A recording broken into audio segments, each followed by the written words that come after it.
bienvenue à la 3e capsule capable tout seul du Mans. Je suis Sabina. Je suis Aurélie. Et aujourd'hui, on va apprendre à faire sa pâte à modeler maison avec ce qu'on a dans notre cuisine. Alors aujourd'hui, pour réaliser ta pâte à modeler, tu auras besoin de 2 tasses de farine,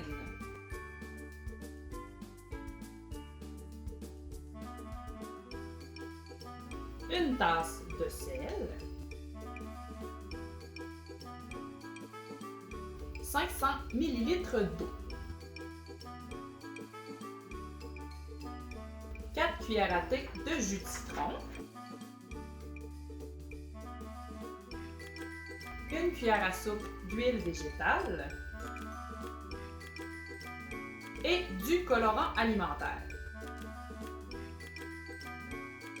Tu auras aussi besoin d'un chaudron, un grand chaudron, pas les petits pour faire de la sauce, là, les gros pour faire cuire les pâtes, et d'un fouet. Excellent. Alors, une fois que tu as assemblé tous tes ingrédients et ton matériel nécessaire, voici comment on procède. Alors, dans ton grand chaudron, tu vas incorporer tous les ingrédients à l'exception du colorant alimentaire. Alors, tes 2 tasses de farine,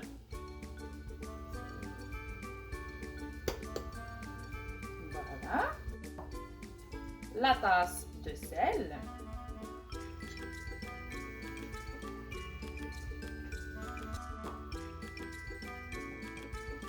la cuillère à soupe d'huile végétale,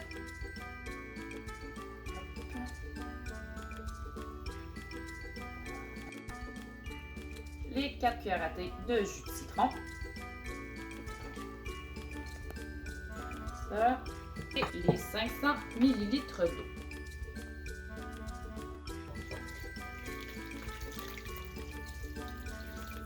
Voilà. Alors, une fois que tous tes ingrédients sont dans ton chaudron, tu peux te servir de ton fouet et tout bien mélanger jusqu'à ce que ça devienne homogène. Homogène, ça veut dire que tu ne vois pas les différents ingrédients que tu as ajoutés. Ça devient une pâte bien lisse. Voilà. Super.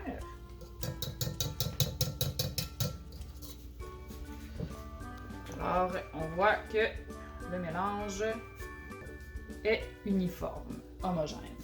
Maintenant, tu vas demander bien sûr l'aide de tes parents parce qu'on va aller utiliser le rond. Maintenant, tu peux laisser ton fouet et l'échanger pour une cuillère en bois parce que tu vas voir, ton mélange va devenir très épais et difficile à brasser. C'est peut-être mieux de demander à tes parents, l'aide des parents pour cette étape-là. Alors, tu vas mettre le feu environ comme ça et il faut brasser constamment. Constamment, ça veut dire qu'on ne prend pas de pause. On brasse sans arrêt pendant environ 3-4 minutes. Tu vas voir, là, il va y avoir la formation de grumeaux qui est assez rapide. C'est normal. Tu veux que ton mélange épaississe. Puis les morceaux, tantôt, là, ils ne seront pas dérangeants quand on va se mettre à modeler la pâte. C'est bien important que ça ne colle pas dans le fond de ton chaudron.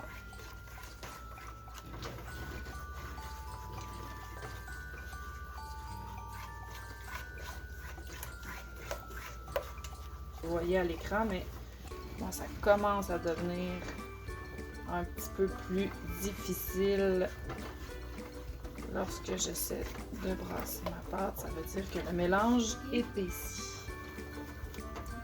On commence à voir la formation de grumeaux. C'est ce qu'on veut. Ça sent bien.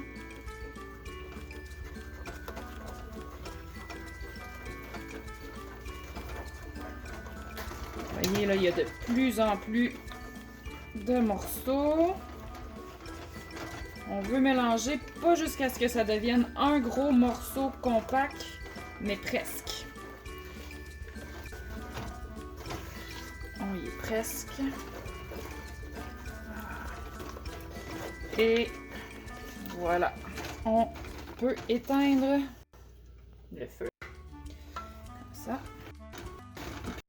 On va l'enlever du chaudron pour que ça cesse de cuire. Et on va le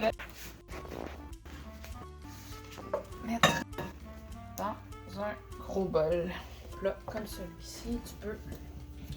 Voilà.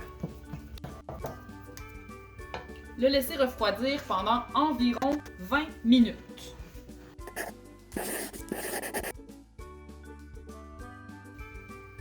Alors, maintenant que ton mélange a bien refroidi, tu vas devoir pétrir la pâte comme si c'était du pain. Comment est-ce qu'on pétrit du pain? Eh bien, c'est très simple. Tu n'as qu'à prendre un morceau et replier, et tu appuies comme ça avec la paume de ta main. Et tu replies, comme ça. Vous voyez, ça se tient de mieux en mieux. Et ça commence à ressembler un petit peu à une pâte à tarte. Le dessous est un peu plus collant, c'est normal parce que c'était plus chaud et s'il n'y a pas eu le temps de sécher. Voilà. Si ta pâte est encore un petit peu chaude, c'est pas bien grave non plus. Elle va refroidir. Alors, une fois que tu as bien pétri ta pâte, tu peux la séparer en nombre de morceaux de couleurs dont tu veux. Alors, nous, on veut faire 4 couleurs. Donc, je vais séparer ma pâte en 4 petites boules d'environ la même taille. Alors voilà, tu choisis une de tes boules, tu la remets dans le bol. Ça.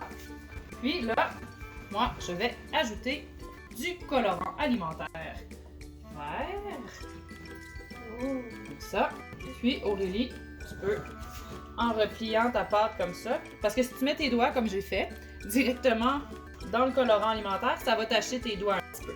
Mais une fois que la pâte va être bien mélangée, la pâte, elle, ne tachera pas tes mains.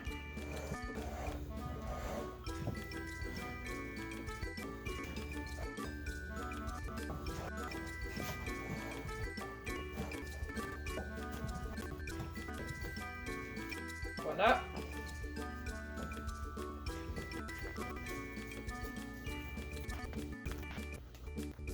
On a obtenu une belle pâte toute verte, prête à l'utilisation. Maintenant, tu refais la même chose avec toutes les couleurs que tu as choisies.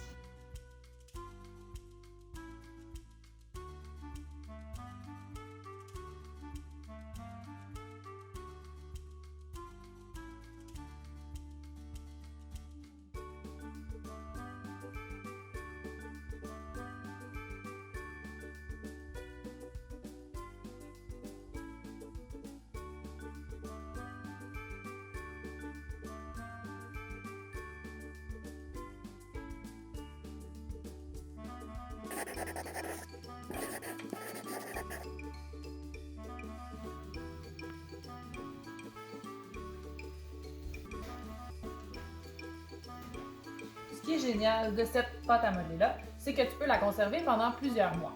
Comme on a ajouté de l'huile végétale à l'intérieur, même si tu l'oublies sur la table toute la nuit, elle ne va pas sécher. Par contre, si tu veux la conserver plus longtemps, vaut mieux la mettre dans des pots hermétiques ou dans un sac refermable, tout simplement.